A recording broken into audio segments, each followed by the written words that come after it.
માખણ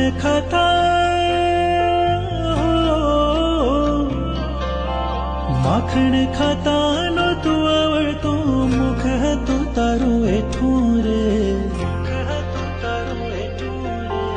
માખણ ખાતા નહોતું આવડતું, મુખ હતું તારું એઠું રે. ગોપીઓએ તારું ઘર કેરાણું જય ખૂણામાં બેઠું રે.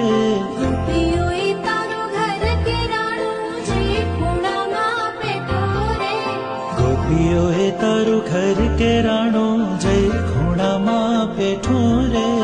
ગોપીઓએ તારું ઘર કેરાણું જય ખૂણામાં બેઠું રે. કાનજી તારી માં કેશે પણ અમે કાનુડો કેશું રે. એટલું કેતા નહીં માનો તો ગોકુળ મેલ